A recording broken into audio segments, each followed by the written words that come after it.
Bonjour lecteurs de notre chaîne YouTube et aux membres du forum de rcmac.com. Alors on se retrouve pour la deuxième vidéo sur la présentation, mais surtout la préparation du NXT RTR version Nitro. Alors là, il y aura beaucoup de vidéos à faire, il y aura le rodage, tout ça, mais avant, on va faire de la préparation et comme je l'ai dit dans la précédente vidéo, on va un peu se lâcher sur les options. On va essayer de le rapprocher des versions RR en brochesse. Et d'ailleurs, c'est plutôt une bonne nouvelle. Hobbytech recommence à s'intéresser à cette version-là et va sortir incessamment sous peu un châssis façon RR. Voilà, qu'on pourra adapter dessus, bien que moi, le châssis d'origine, il me convient tout à fait. Donc là, on va faire beaucoup de préparation. On va se servir donc de l'expérience qu'on a eue avec le RR que j'ai monté, avec l'Evo 4S que j'utilise régulièrement et qui m'apporte totale satisfaction. Donc tout ce que j'ai fait dessus, comme j'ai une très très bonne fiabilité, je vais le reporter dessus. En même temps, on va en profiter pour le faire un kit visserie, puisque régulièrement on me demande, t'as mis telle vis là, tel. Ça, je vais le faire. On va le faire que ce soit si possible compatible avec la version Nitro et la version brushless. Alors on va s'y attaquer tout de suite. Première chose qu'on va faire, on va commencer à démonter quelques éléments et à chaque fois je vais vous faire quelques commentaires là-dessus. Alors, avant d'attaquer le démontage, alors là, je m'adresse aux débutants. Quand vous achetez une voiture, dans votre budget, prévoyez toujours quelque chose pour tout ce qui est outillage et aussi tout ce qui est frein filet, graisse, de la colle, tout ça. Alors, prévoyez toujours un budget parce qu'autrement, vous aurez de mauvaises surprises et vous risquez surtout d'abîmer, par exemple, les têtes de vis, voilà, de faire des dégâts. Donc, il faut vraiment avoir un outillage adapté. Alors, pour ça, moi, je vous conseille, il faut déjà des tournevis type 6 pans. Comme ça, vous avez ces types-là qui existent en rouge et en noir. Alors ça vient de Cyril de Modix 34. Là, vous verrez, dans ce domaine, il y a tous les prix. C'est souvent les mêmes outils, mais des fois, il suffit qu'il y ait une marque dessus qui est gravé son nom et le prix, il est multiplié par 3. Ça, c'est des outils qui valent, je crois, une vingtaine d'euros les 4. Donc là, moi, je trouve que c'est quand même assez raisonnable. C'est vraiment des outils sympas. Alors ça, je l'utilise souvent quand je suis à la maison, quand je vous fais les présentations. Par contre, j'utilise, alors depuis des lustres, cet outil, je vous le présente à chaque fois, je crois que ça vaut moins de 15 euros. Toujours pareil, chez Cyril de Modis 34. L'avantage, c'est que les outils sont dans le manche. Là, il y a un petit joint torique, vous voyez, pour que ça verrouille bien le bouchon. C'est aimanté ici et ça permet, avec un seul outil, d'avoir les 4 embouts. Ça, j'ai toujours avec moi quand je vais sur le terrain pour bricoler. Enfin, ça, c'est vraiment pas mal. Alors, seul truc qu'il faut faire attention, pas faire comme moi, je me suis fait avoir une fois. Alors, ça fait au moins 10 ans que j'utilise ce genre d'outil. C'est j'avais mis dans la visseuse et c'est pas adapté aux visseuses, bien sûr, parce que là, c'est en fin de compte, la pièce, là, elle est rapportée, l'embout. Et ici, ça peut se dessouder. Alors, faites juste pour les montages à la main. Parce que si on veut faire à la visseuse, voilà, moi ça vous me voyez souvent utiliser ma visseuse avec les embouts. Pareil, ceux-là ils viennent de Modélisme 34. Moi je fais toujours attention avec les visseuses, de ne pas forcer parce que si on n'est pas bien aligné, ou alors les vis qui coincent un peu, notamment quand c'est neuf, il y a le frein filet, je n'utilise jamais la visseuse pour démonter, parce que là vous êtes sûr que vous allez faire des dégâts. Alors moi ça fait des années que j'utilise cela, mais de temps en temps, comme c'est pas très cher, alors Cyril c'est vendu par les 4 là, je les change de temps en temps parce que les plus petits, ils ont tendance à s'abîmer. Alors à chaque fois, je remeule. Ouais, celui-là il doit avoir 2-3 ans. Et non, je l'ai jamais meulé celui-là, mais voilà, il aurait besoin, la tête là, elle aurait besoin d'être un peu refaite. Donc j'enlève un petit quelques dixièmes et hop, c'est reparti comme en 14. Donc voilà, les embouts là, parce que alors, si vous prenez, faites attention, ça aussi, il y a des marques qui en vendent, ça vaut une blinde. Tandis que ceux-là, ces modèles-là, ils restent à un prix raisonnable. Et je vous dis, si vous faites gaffe, surtout le tournevis électrique, l'utilisez pas. Ne soyez pas pressé quand vous démontez une voiture, il faut y aller mollo. Alors allez-y. Moi, je les utilise surtout une fois que c'est débloqué. Mais j'essaye pas de débloquer avec ça, parce que ça, pour foirer une tête de vis, il n'y a pas mieux, surtout avec les RTR. Allez, maintenant, on va pouvoir vraiment s'attaquer au démontage. Alors déjà, je vais démonter l'ensemble moteur, hein, comme ça va bien dégager. Donc, il y a ici une vis, là, qui tient donc l'échappement. On aura la chape qui est ici, qui a déboîté. Alors ça, pareil, il ne faut pas s'amuser à le déboîter sans arrêt. Donc soit j'enlève, non, je pense que je vais plutôt enlever ici la bague, hein, et voilà, ce sera mieux que de l'échapper, parce qu'au bout d'un moment, après, ça prend du jeu. Les durites, bien sûr, la durite qui est ici. Et ensuite, on a les vis sous le châssis. Alors là, la caractéristique, si on le compare par exemple à une voiture que j'utilise régulièrement, le Neo ou le MP10, ça c'est l'avantage de Kyosho, c'est que les têtes de vis, elles sont noyées dans l'épaisseur du châssis parce qu'il y a des contreplaques. Voilà, donc ça permet de noyer la tête.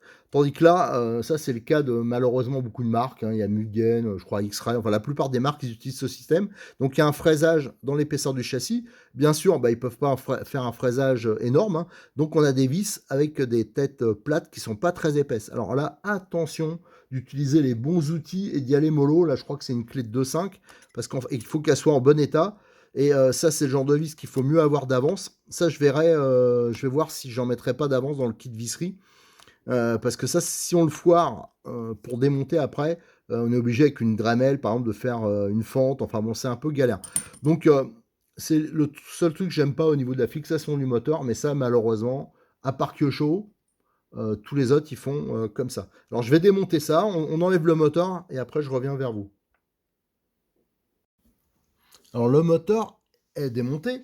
Alors, à savoir, hein, je vous donne des indications. Ici, hein, les vis de fixation, c'est monté au frein filet. Alors c'est pour ça que je vous dis, faites attention. Si jamais vous n'êtes pas sûr, vous voyez que ça force trop, chauffez un tout petit peu avec un sèche-cheveux un peu puissant, ça suffit. Par en dessous, hein, les têtes de vis, ça aidera au démontage. Donc ça, faudra bien le nettoyer parce que ici, on voit ici les traces là de frein filet qui sont mis entre le support et la plaque du châssis, ça isole, donc ça favorise pas le refroidissement. Et en nitro, le châssis, il favorise, voilà, il participe beaucoup au refroidissement du moteur. Donc ça va être important. Faut pas que le frein filet, à chaque fois, il se mette, il serve, en fin de compte, d'isolant.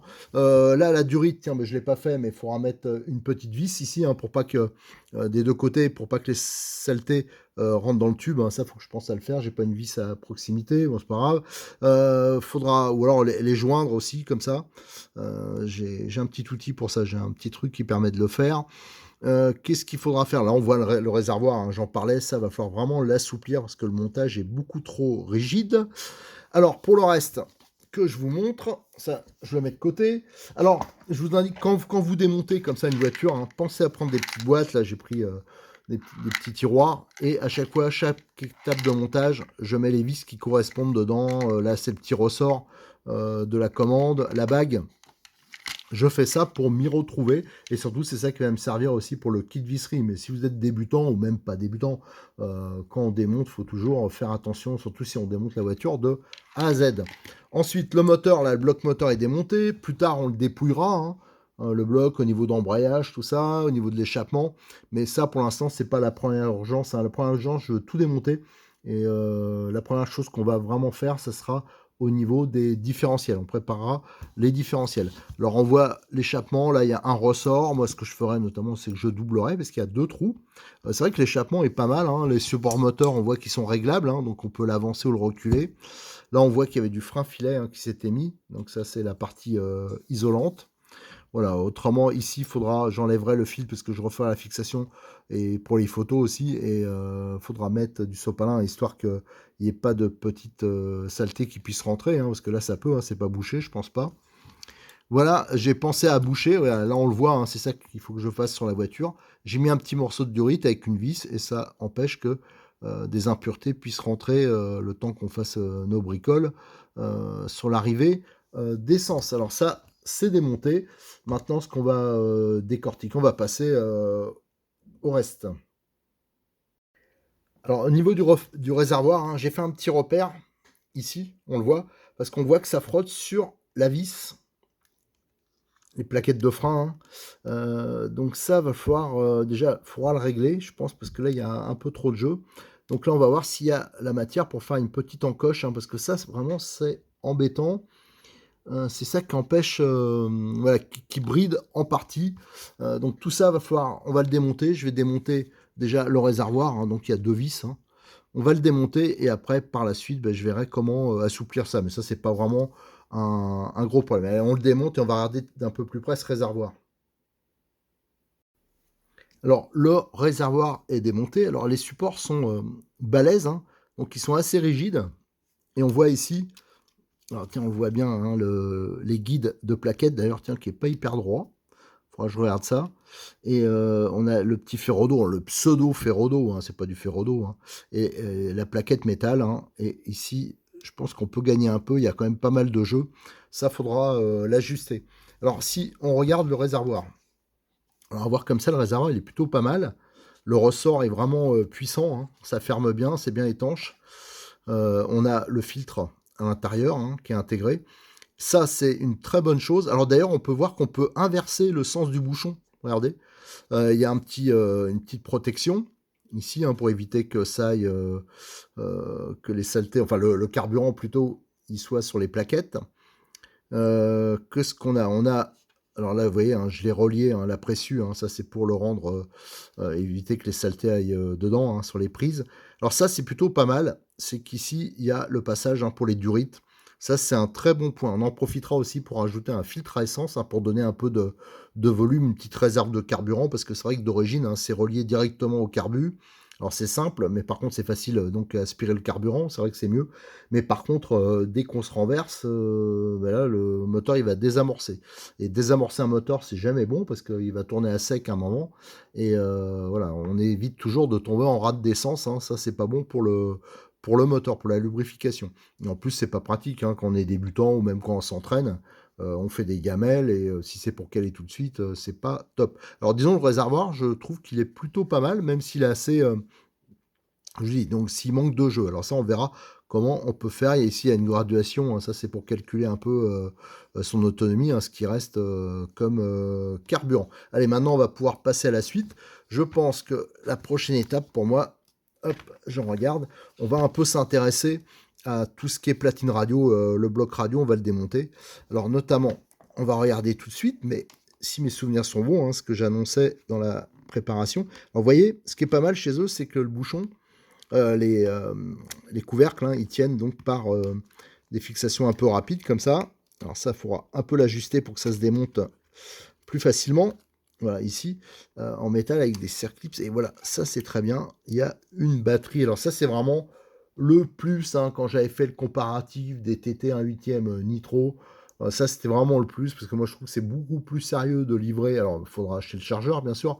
Une batterie soudée que d'avoir des piles dans un boîtier piles. Ça, c'est vraiment en nitro. Je vous le déconseille tout à fait, complètement, parce que le moindre petit choc, les piles, il y a un faux contact. Et votre voiture, vous pouvez péter le moteur. Alors, quand d'un côté, on va économiser 25 euros pour péter un moteur qui en vaut largement plus, et voire péter d'autres choses sur la voiture. Donc ça, quelle que soit la marque, alors là c'est bien, hein, parce que c'est livré d'origine, et il vous faudra juste prévoir le chargeur. Donc ça c'est bon. Ici on a l'interrupteur qui est donc protégé par une petite membrane là. Et ici il y a aussi un truc pour éviter qu'on le manipule par accident. Alors on va démonter le bloc. Alors je vais démonter ici les têtes de vis et je démonterai l'ensemble de la platine. J'étais en train de démonter la platine, hein. Alors tiens, au passage, je vous montre, hein. Ça c'est la commande gaz frein, voilà. Donc qui est plutôt pas mal faite. Donc là il y a un système d'insert. Alors je sais pas pourquoi il y a une rondelle métal là pour remonter. C'est un peu bizarre là comme montage. Donc ici c'est fileté, hein. Donc on pourrait mettre ici à la Kyosho une bague supplémentaire. Alors c'est pas mal, elles sont en alu d'ailleurs, et qui permettent de faire le réglage. Autrement la manipulation elle sera peut-être pas facile. Enfin eux ils doivent le faire avec l'extrémité. Bon, à voir. Donc ça, cette commande, on verra si on le laisse en plastique ou si j'en mets une en alu. Je verrai par rapport au stock qu'a Cyril. Mais autrement, c'est vrai que pour en avoir monté pas mal, des thermiques, souvent, c'est pas le point fort. Les tringleries de beaucoup de kits. Là, c'est relativement correct. Je vous dis, hein, il y a juste cette petite rondelle en métal. Alors ça m'intrigue un peu. Alors ça, c'est peut-être pour aligner. Bon, enfin, je verrai bien. Le couvercle, on le connaît bien, hein, ça, on a la même chose sur les versions brushless, hein, elle est aussi livrée. Il y a celui-là qui est un peu plus haut, ça c'est pour laisser passer la batterie, et il y a celui-là qui est livré aussi, ça c'est pour le récepteur, ça il le livre aussi sur les versions brushless. Donc, et là on voit, regardez, hop, le couvercle a été mal mis, il y a le fil qui s'est coincé. C'est pour ça que je vous dis, même si vous avez un RTR, il faut toujours faire les vérifications. Alors on voit ces deux circlips là, à carrosserie, on le retire, on peut retirer le couvercle. Voilà, c'est juste pour vous signaler ça qu'il faut vérifier quand vous recevez votre voiture. Allez, la platine est démontée, alors on voit, il y a toutes ces fixations, il y en a 5, plus la 6e ici. Le plot, d'ailleurs, ce plot en plastique, bon, de toute façon, c'est pas une option qui change quoi que ce soit, mais ça existe en version aluminium, celle du RR. Brochet, ça monte parfaitement ici, il n'y a aucun problème. En plus, c'est une petite option sympa, qui est jolie et qui est pas très chère, donc ça, à la limite, pour ceux qui veulent se faire plaisir, on verra si on la monte ou pas. Alors là, la platine est démontée, alors ce qui est bien, c'est qu'elle est monobloc. Là, j'ai enlevé, on voit le récepteur d'origine. Alors, je rappelle que le récepteur, comme les cerveaux, pour l'instant, je les mettrai sur un autre projet parce que je vais monter ma radio perso pour avoir une radio de gaucher, pour vraiment l'essayer de la meilleure façon qui soit. Ici, cette petite platine en alu, d'ailleurs, qui est bien réalisée, qui est de qualité, c'est pas de l'embouti, c'est vraiment de l'usiné, donc ça, c'est très bien. Elle existe aussi en carbone, ça vient aussi de la version RR. Alors, c'est pareil, là, ça apporte pas grand-chose, c'est juste si on veut faire joli ou pas. Alors là, on verra si on la monte ou pas. C'est vrai que c'est des options. Ce qui est bien, c'est que ces petites options, elles sont pas chères. Alors on peut se faire éventuellement plaisir. Au niveau, là, on voit le passage des câbles. Alors ça, on va l'optimiser. Ça, c'est le support de puce, donc les anciennes versions. Alors ça, pareil, on le verra. On mettra des passe-fils parce qu'il y a des trous un peu partout. Disons que si on veut éviter que la poussière, les saletés rentrent, on le fera comme sur la vidéo, la préparation pour le brushless, ce sera la même chose. Ici, on a le couvercle, donc ça, c'est le couvercle arrière pour la batterie. Et là, c'est le couvercle au niveau du récepteur. Et là, il a commencé à se remettre en place. Ouais, c'est un peu élastique parce que, en fin de compte, comme vous avez vu, le fil était coincé ici. Ils ont pincé dessus. Alors, heureusement, ça n'a pas abîmé, mais ça a un peu déformé le couvercle. Heureusement, il est bien élastique, mais bon, ça c'est. Alors, STR8, c'est l'ancêtre du BX, du NXT. Voilà, c'est pour ça que c'était gravé STR8 par Obitech. Voilà, c'est pour ça qu'on retrouve sur certains éléments l'appellation STR8. Voilà, donc cette platine, c'est plutôt bien fait, pas mal, assez qualitatif. Mais il y aura un peu de préparation à faire. Par exemple, ce trou qui est ici, il sert à rien sur cette version. Donc on le bouchera. Il y a aussi un trou qui se retrouve là, qu'on bouchera. Enfin voilà, il y aura un peu de préparation si on veut faire ça. Tip top. Allez, on retournera là-dessus plus tard. Là, je démonte les éléments principaux. Après, on reviendra sur chaque élément. On fera la petite préparation. C'est pour ça qu'il y aura beaucoup de vidéos.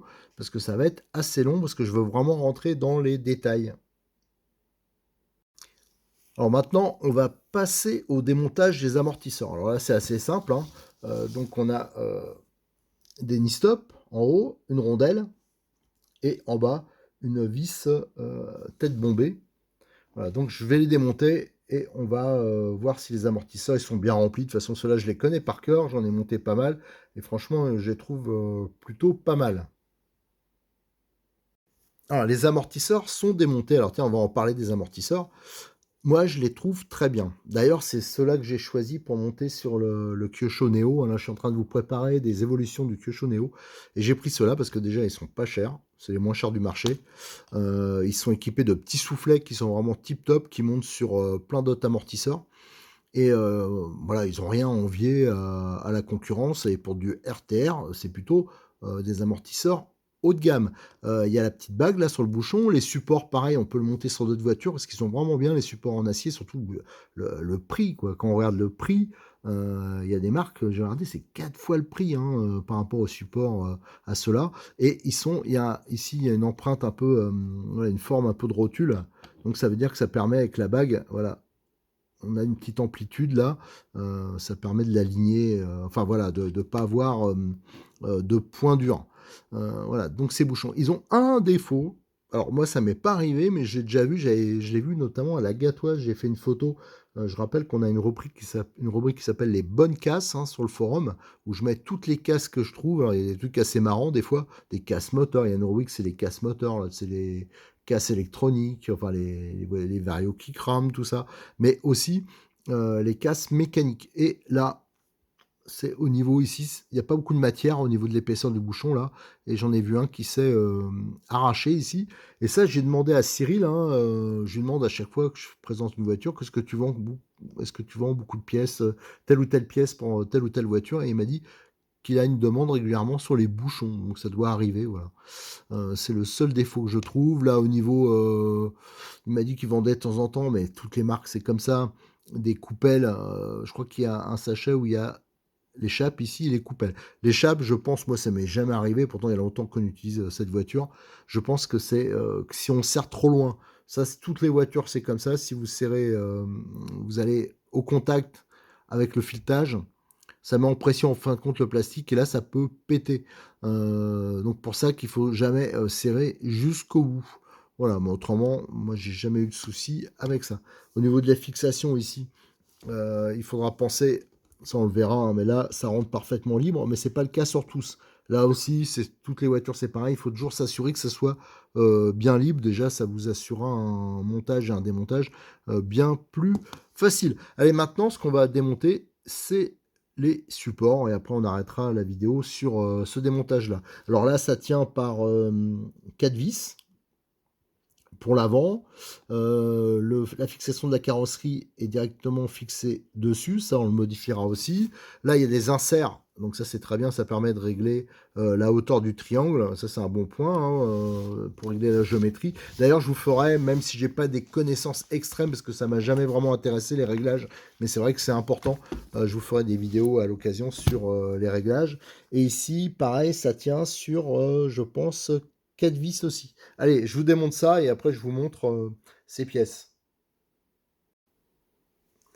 Alors j'ai déjà démonté le support arrière, alors il y a un peu plus de boulot parce que bien sûr, là je ne l'ai pas dépouillé exprès, hein, mais il y a le support carrosserie qui est fixé dessus, le support d'aileron, et en plus dessus, il y a les fixations pour la biellette supérieure de suspension. Et là qu'on voit que c'est monté, on voit les traces encore, avec du frein filet. Par contre, très bon point, c'est qu'il y a une empreinte. Voilà, de l'autre côté, ici, hein, au niveau de la rotule, on peut bien la tenir parce qu'il y a une empreinte pour la rotule. Et ça, c'est pas le cas sur beaucoup de kits. Là, c'est vraiment pratique. Par contre, quand on fera le montage, on fera façon, comme je l'ai fait sur le NXT, on mettra une rondelle épaulée. Enfin, voilà. On fera un montage quand même, parce qu'avec la vis tête bombée, si on a vraiment mis du frein filet, que c'est un peu bloqué, ou on fait ça sur le terrain, où l'outil est pas terrible, on risque de le foirer. Donc on changera le type de vis, ça, comme sur beaucoup de vis de cette voiture, comme je le fais à chaque fois d'ailleurs. Et surtout, on mettra un peu plus d'appui avec des rondelles spécifiques. Ici, on peut voir qu'il y avait, là, ils ont mis du frein filet. Regardez, c'est pour ça que je vous dis, quand ils mettent du frein filet, c'est pas pour rire. Donc là j'ai pas nettoyé exprès, hein, pour vous montrer. Et là, on voit même, il y a des petites traces d'huile. Alors ça, il faudra regarder. Je pense que ça vient au niveau du montage du pont, hein. Ils mettent beaucoup de graisse, donc peut-être avec la chaleur, tout ça, ça s'est mis. Là, c'est pas bien grave, il faudra juste nettoyer. Alors pour l'instant, ce bloc-là, je vais pas m'en occuper, hein, on verra plus tard, hein, parce que on montera de toute façon l'ensemble, on le montrera sur avec un support carbone, hein, celui que je vais récupérer du NXT que je suis en train de transformer avec les amortisseurs à plat. Donc ça, je vais le mettre de côté. Maintenant, on va démonter l'avant. Donc j'ai démonté le support avant, il tient par 4 vis. Alors si vous regardez ce support, franchement, il est sympa, quoi. Il y a des fraisages, on voit qu'il est usiné, tout ça. Si on compare avec des voitures RTR, hein, toutes celles qu'on connaît, généralement, c'est de l'embouti, il n'y a aucune finition. Donc là, c'est quand même largement au-dessus du lot. Sauf que, pour faire joli, vous voyez, ils ont fait des décrochements ici qui sont, je pense, trop importants. S'ils avaient gardé l'épaisseur, ici, qu'ils n'avaient pas cherché à faire de l'allègement, hein, qui est pas vraiment utile sur ce genre de voiture, RTR en plus, ben, ça plierait peut-être pas. Sauf que là, c'est vrai qu'on prend des bonnes gamelles, alors qu'on est débutant en plus, on prend des bonnes pelles, ben, ça peut plier à ces endroits-là. Alors c'est pour ça que souvent, pas mal de monde le change, ce support. Mais c'est vraiment dommage parce que à la base, il est vraiment bien fait, quoi. Il y a quelques années, on aurait eu ça sur une voiture de compétition, ça aurait absolument pas, choqué. Donc c'est, voilà. Alors, ils vont sortir, ça c'était fabriqué en Asie. Je rappelle que l'avantage de la marque, c'est qu'ils ont relocalisé, de la production, notamment d'options. Et actuellement, c'est en cours de test, hein, j'avais demandé à Stéphane, des supports tout alu qui seront fabriqués en France. Et à savoir que pour l'instant, bah, il y a une rupture sur les supports carbone parce qu'à un moment, bah, ils pensaient passer sur uniquement du Made in France, mais apparemment, ils n'usinent pas, enfin, ils ne produisent pas le carbone encore en France au niveau de la découpe, tout ça. Ils font que les pièces aluminium. Donc là, ils ont relancé une série de supports carbone. Donc je pense qu'ils ne devraient pas tarder à arriver.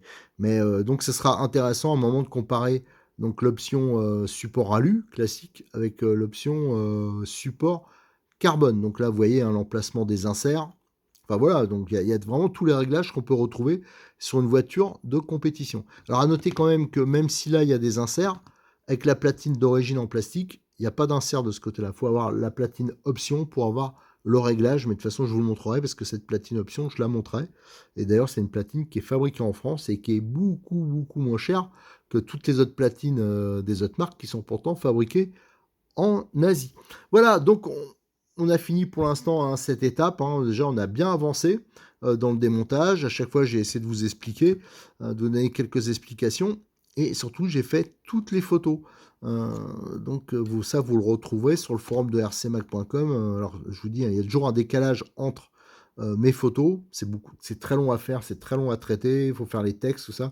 Et les vidéos où c'est un peu plus rapide pour le mettre en ligne. Allez, je vais enchaîner avec l'étape, la vidéo suivante. Hein. Ça sera donc le démontage du système de direction de la platine. Là, c'est toujours un peu risqué parce que souvent, bah, comme ils ont mis du frein filet, bah, comme sur tous les RTR que je vous ai présentés à chaque fois, bah, y en a qui foirent les vis, qui machin. C'est pour ça que je vous dis, c'est vraiment important d'avoir de l'outillage de qualité.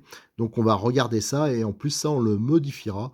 Mais ça, c'est une autre histoire, on le verra plus tard. Allez, à très bientôt sur notre chaîne YouTube et sur le forum de rcmac.com.